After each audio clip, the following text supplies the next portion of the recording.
Donc, continuons maintenant la correction de cette interrogation de 2015 et notamment donc avec l'exercice sur le retour depuis la station spatiale internationale, donc retour de l'ISS. Ça ressemble beaucoup à un exercice qu'on a fait précédemment, mais avec des conditions en fait un petit peu moins restrictives. Donc l'idée c'est la suivante.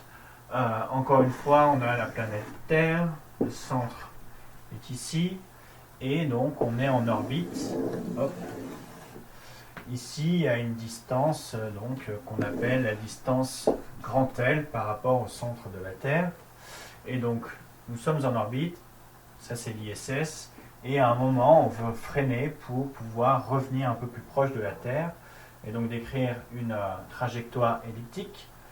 Et cette trajectoire elliptique, elle va ressembler à ça, donc c'est le dessin.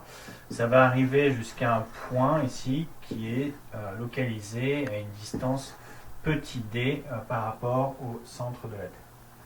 Voilà. Donc ça, c'est l'orbite de l'ISS, c'est donc l'orbite 1, et ceci, donc, c'est l'orbite 2 ou orbite de retour.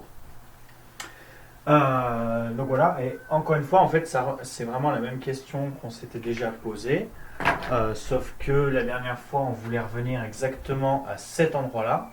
Là, on veut juste se rapprocher ici à une distance d de la surface de la Terre. Et la question, c'est quelle doit être la vitesse ici, qu'on va appeler V2, pour qu'on arrive effectivement à cet endroit. Sachant que ici, donc, on a une vitesse V1. Donc on a une série donc, de questions, et donc d'abord on va se concentrer sur la partie orbite 1 qui est donc l'orbite circulaire, et en l'occurrence on nous demande quelle est l'énergie donc totale sur l'orbite 1. Donc l'orbite 1 c'est une orbite qui est circulaire, donc on sait que c'est de manière générale c'est moins m fois grand M g sur 2 fois a, où a c'est le demi-grand axe. Ici le demi-grand axe, comme il s'agit d'une orbite circulaire, ce n'est rien d'autre que le rayon, et donc ce rayon il est défini comme étant égal à L. Donc ici ce n'est rien d'autre que moins m grand M g sur 2 fois L. Et en l'occurrence c'est aussi donc la somme de l'énergie cinétique, c'est V1 carré, et de l'énergie potentielle, donc moins M grand M G sur la distance, et donc la distance c'est L. Voilà. Donc ça on a déjà fait, hein. On sait qu'à la fin on va obtenir quoi? Donc si on élimine la masse,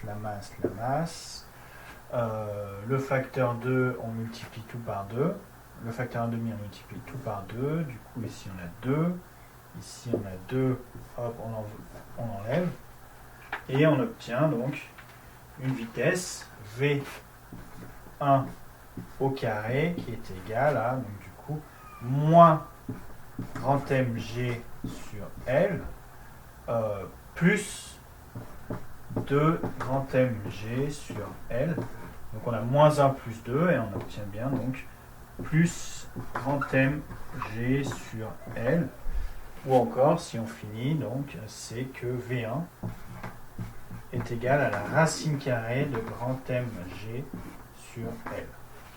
Voilà.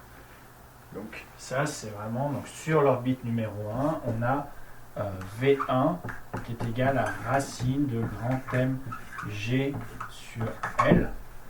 On peut le garder sous le coude, puisque à la fin ce qu'on nous demande, c'est quelle est la différence entre ce V2 là et ce V1 là. Donc on a le V1, tranquillement, orbite circulaire, et donc maintenant on veut calculer le V2 pour pouvoir donc arriver à ce point là.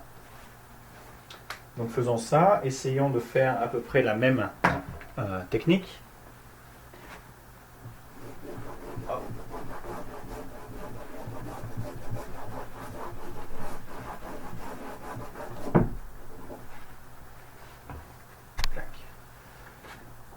Donc ici, énergie totale sur l'orbite numéro 2. Orbite numéro 2, c'est celle-là.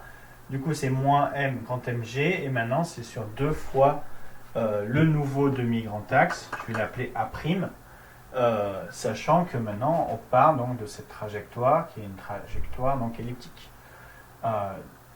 Et donc, hop, hop, hop. Donc, si on trace le grand axe en entier, on voit bien que ça va être égal à quoi? Ça va être égal à ça, plus ça, c'est-à-dire L, la distance L, là où était l'orbite 1, plus D. Donc ça, c'est 2 fois le demi-grand axe, ou encore le grand axe de l'ellipse. C'est notre 2A' là. Et donc ça nous permet très rapidement d'écrire que l'énergie totale sur cette orbite numéro 2, c'est moins petit m fois grand M G sur L plus D.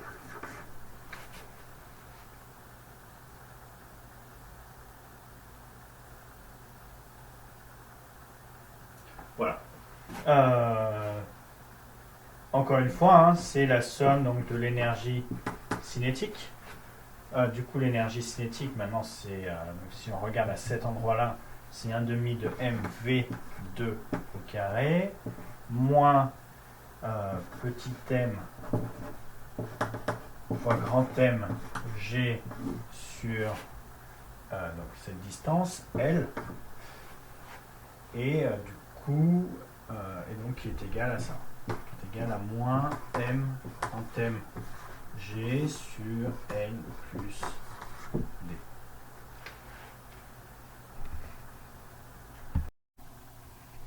On utilise donc toujours notre même technique, c'est-à-dire qu'on va supprimer les m,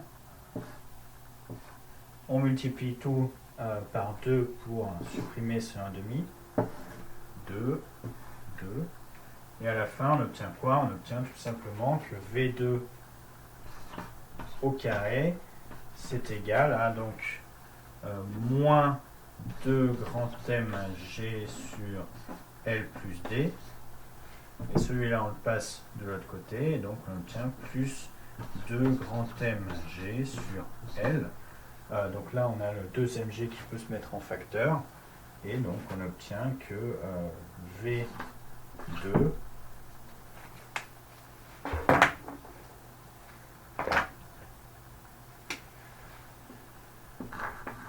V2 c'est égal à la racine carrée de quoi? De 2mg, 2 grand M grand G, facteur de 1 sur L moins 1 sur L plus D. Hop. Donc ça c'était notre V2. Donc c'est-à-dire la vitesse juste après le ralentissement. On connaît V1, donc c'est racine de mg sur L. Et donc le delta V c'est juste V2 moins V1 ou V1 moins V2, peu importe. V2 moins V1, c'est-à-dire ce terme-là, moins ce terme-là. On pourrait simplifier, mais voilà, c'est fini, quoi. C'est racine donc de 2mg facteur de 1 sur L moins 1 sur L plus D, moins celui-là, donc moins racine de grand mg sur L. Et voilà, et donc ça concluait en fait cet exercice sur donc, le retour de la station internationale. On a été capable de calculer quelle doit être ici donc la variation de vitesse, c'est-à-dire le freinage pour arriver exactement à ce point-là, à une distance petit d, donc du centre de la Terre.